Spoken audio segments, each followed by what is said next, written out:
this striker is unstoppable. He seems like he was built in a factory, like he's half Terminator, half Viking. And then he seems to score with every shot he takes. But there's actually another side to the Erling Haaland. There is man behind the machine, and one with layers to dig through. So, how did Erling Haaland become the best striker in world football? And why will there never be another player quite like him? Here's the incredible journey of Erling Haaland. He's been called the greatest Norwegian player ever. But did you know Erling Haaland was born in England? Our Viking hero was actually born in Yorkshire, in the city of Leeds, where his dad, Alpha Inge Haaland, was playing for Leeds United at the time. But more on his dad later, because his dad was not the only athlete in Haaland's family, as his mom, Gry Marita Braut, was also Norwegian heptathlon champion. So, with two national team athletes for parents, you can see where Haaland's striking physique comes from. And, like many Norwegians, he wears his mother's family name, Braut, on the back of his national team jersey. But when he was 3 years old, his family left England and returned to Norway, to the sleepy farming town of Bryne. And while most football stars these days come from the elite academies or from fighting their way to the top in the youth leagues of Paris or London, Haaland's childhood was completely different, as he grew up in a town of fewer than 20,000 people and spent much of his time playing among nature or chilling with his friends as his dad relaxed by chopping wood. And his humble small-town attitude is such that rather than visiting five-star restaurants, he still goes to the local Chinese restaurant for some sweet and sour chicken whenever he's in Bryne. But his mother's athleticism was visible early on, and Haaland even claims that when he was 5, he set the world record for long jump for his age group, as well as being a fast runner. But with his dad being a footballer, it wasn't long before he started playing for Bryne's local football team. But unlike the ruthless elite academies, Bryne was more about community than competition, and the team didn't cut the worst players every year. So, as Haaland's ability became apparent, he had to play in older age groups to be truly challenged. At the time, he was usually the smallest player on the team, as he was yet to have the growth spurt that made him into a footballing monster. Instead, he developed a footballing brain, learning what runs work and what runs don't. But by the age of 15, he was already playing against adults for Bryne's second team in the 4th tier of Norwegian football, and it didn't take him long before he scored his first senior-level goal, aged just 15 years and 3 months. He then finally had a massive growth spurt, shooting up 12 centimeters, which forced him to change his running style as he adapted to his new physique. Just a few months later, he made his debut for Bryne's senior side in the 2nd tier of Norwegian football, aged 15 years and 10 months. Often, he would play as a winger rather than a number 9, and he did this while still playing and scoring regularly for the reserve team, where a few months later he became the youngest ever player to score a hat-trick in Norwegian senior football. And so before he turned 17, he made the first transfer of his career, leaving the quiet life of his hometown Bryne, and while he was offered a trial in Germany with TSG Hoffenheim, he decided to take things a bit slower and stay close to his roots, as his dad set out a 5-year plan that involved Haaland playing as many matches as possible to refine his technique in the real world, and that started by moving in February 2017 to top-tier Norwegian side Molde, who were coached by Ole Gunnar Solskjaer. And, of course, Haaland scored on his debut in a cup match, causing Solskjaer to say he's nasty to play against. But playing in professional football at such a young age is a steep learning curve, as Haaland soon found out by getting booked within a minute of his league debut and getting criticized by his teammate for celebrating a goal in front of the rival supporters. But his second season at Molde, he really showed that he was something special, and in a game against Bryne, he scored 4 goals while being watched by scouts at Solskjaer's old club, Manchester United. And despite still being just 17, he'd grown into a powerful target man that Solskjaer compared to Romelu Lukaku. Despite picking up an ankle injury later in the season, he finished as Molde's top scorer with 16 goals in all competitions. It was clear that Erling Haaland had already outgrown the Norwegian league, and with top-tier clubs already looking at him, he had a big decision to make. One of the clubs that bid for him was Leeds United, the team of his birthplace,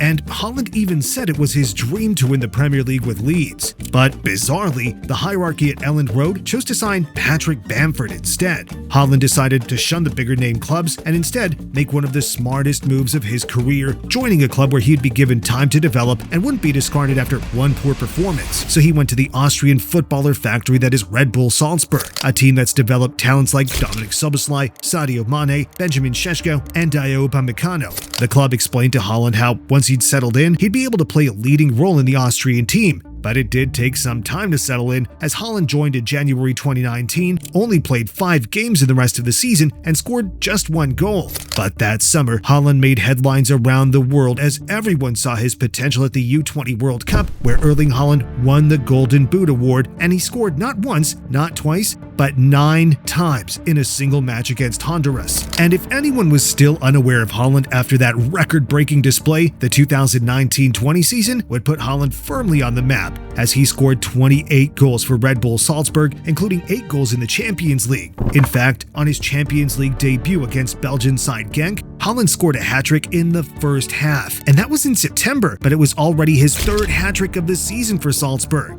He followed that up by scoring against Liverpool at Anfield and then scoring twice against Napoli, as well as making his international senior debut for Norway. Did I mention that those 28 goals for RB Salzburg in that season all came before January? That's because his insane goal-scoring run had, at that point, made every team in the world take notice, including the likes of Juventus and Manchester United, who were then managed by Haaland's former head coach Ole Gunnar Solskjaer, who even flew to Austria to try to bring Haaland to Old Trafford. But Haaland again decided to take a different career path and decided to sign for German Bundesliga side Borussia Dortmund. Haaland said that this was because they were very direct about his role in the team and how they needed him up front at the Westfalenstadion, and he felt like they were a good match. But others claim that Haaland's dad and his agent Mino Raiola were behind the decision in order to maximize Haaland's career transfer fee income.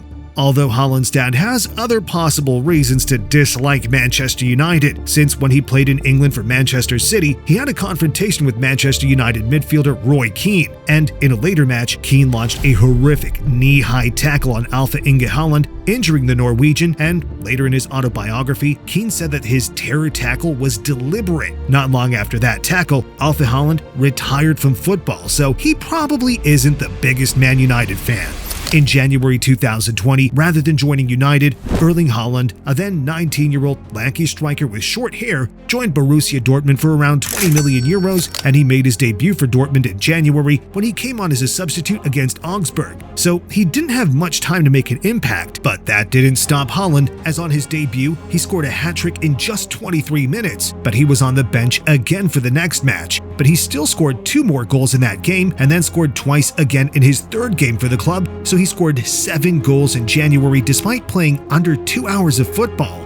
But Haaland didn't like talking much to the media and would rather let his boots do the talking, famously giving 1 or 2-word answers to reporters after the match, and he was still quite skinny and had a schoolboy haircut. But then COVID-19 hit, and during that time, Haaland started changing his style into something that looks as if he's modeled off The Last Kingdom, growing his hair long and bulking up to give him the iconic look he has today. And as the Bundesliga returned to action from the pandemic before many of Europe's other leagues, all eyes were on Haaland as he scored in a 4-0 win against local rivals Schalke, and he just kept scoring, banging in a total of 44 goals in his breakout season as Dortmund finished 2nd in the Bundesliga. And Haaland just continued where he left off the next season, grabbing 10 goals and 2 assists in his first 8 games of the season, including a 4-goal haul against Hertha Berlin, and in the Champions League, he hit 6 goals in the first 4 games of the campaign. But at the start of December, after already smashing in an incredible 17 goals that season, Haaland got a hamstring injury that kept him out for the rest of the year. Despite a star-studded team, including Jude Bellingham and Jadon Sancho, Dortmund were struggling in the league. After the winter break, Haaland was firing again, and when he scores once, he usually scores another. In fact, in that season, he scored twice or even more in 11 league games and 4 Champions League games, including a pair of braces in the last 16 against Sevilla, and he also got a brace in the final of the DFB Pokal as Dortmund beat Leipzig 4-1. But that DFB Pokal win was the only trophy that Haaland won at Dortmund, who limped home to a 3rd-place finish that season. Despite scoring 41 goals in all competitions, Haaland came 3rd in the Bundesliga Golden Boot race, and in the 21-22 season, Haaland again started strongly with 7 goals in his opening 5 games, but again was hit with injuries and missed much of the autumn. By the time he he returned, Dortmund had basically crashed out of the Champions League already. But he got a goal on his return to the Bundesliga action in November, and that goal came against Wolfsburg. It was his 50th Bundesliga goal, making him the youngest player and the fastest ever player to reach that milestone. But another injury in February slowed down his momentum. By now, it was time to take his career to the next level and make the jump to the Premier League. And while he did have offers from Real Madrid and Barcelona, in the end, he chose his father's former club, Manchester City. Due to a release clause in his contract, City signed Haaland for a bargain 60 million euros at mega wages of close to €500,000 a week. After signing, Haaland said he had been a City fan his whole life and that he loved their style of play under Pep Guardiola. And often when a new player joins the Premier League, there's a debate about whether they can cope with the league, whether they'll suffer the dreaded Bundesliga tax where they can't replicate their previous form. But with Haaland, there was none of that at all, because everyone knew he was going to absolutely destroy the Premier League. And he had the craziest start to his Premier League career imaginable, scoring twice on his debut against West Ham, getting back-to-back hat-tricks against Crystal Palace and Nottingham Forest before pulling off one of the performances of the season against rivals Man United, where he scored another hat-trick and got 2 assists as City won 6-3. So, in his first 9 Premier League games, Haaland scored 15 goals. What a way to introduce yourself! And by this point, Haaland had already started to bulk out, eating steak basically every day to build his muscles so that even the strongest defenders in the world struggled with him. And in the rest of that season, Haaland was unstoppable, scoring another hat-trick against Wolves to give him an incredible 4 hat-tricks for the season and having another goal-scoring blitz of 8 goals in 6 games later in the season as City cruised to the Premier League title. Haaland finished the season with 36 goals, breaking the record for the most goals any player has scored in a Premier League season, and because he scored so many goals, his 8 assists over the course of the season meant he also equaled the record for most goal contributions and was awarded with a pile of individual trophies from the Premier League Golden Boot to the European Golden Shoe, and he also banged in a hat-trick against Burnley in the FA Cup as City went on to win that trophy. But his craziest goal-scoring feat came in Europe, where he scored 5 goals in a single game against RB Leipzig, despite only playing 63 minutes, and scored 12 Champions League goals in total as City went on to win their first ever Champions League and complete a historic treble. The footballing world recognized Haaland's stunning season as UEFA named him the Player of the Year. But, cruelly, this incredible season came in a World Cup year, and as Norway didn't qualify for the World Cup and Haaland had to sit at home while his City teammates flew off to Qatar, the Ballon d'Or voters decided to shun Haaland for Lionel Messi. And sadly, football rewards players who play for big nations more, so Haaland was overlooked despite already becoming his country's second highest ever goal scorer by October 2023 and averaging a goal a game at international level. The only way Haaland would get the proper recognition would be if he could somehow do the impossible and drag Norway to their first World Cup since 1994. But undeterred, Haaland started his second season in the Premier League by scoring goal after goal, and in the third game of the season, Haaland scored his 100th goal in a Big 5 league, taking just 103 games to reach that milestone, which smashed the previous record by more than 30 games. By November, he'd scored 14 goals, including his 50th Premier League goal of his career, which came against Liverpool. But all his hard work on the pitch was putting a toll on his young body, and Haaland missed the entire Christmas period through injury. When he came back, he smashed 2 more massive achievements, scoring against Brentford to mean he had now scored at least 1 goal against every single Premier League team he had faced, and then becoming the first player in 50 years to score 5 goals in a single FA Cup match when he bagged 5 against Luton Town,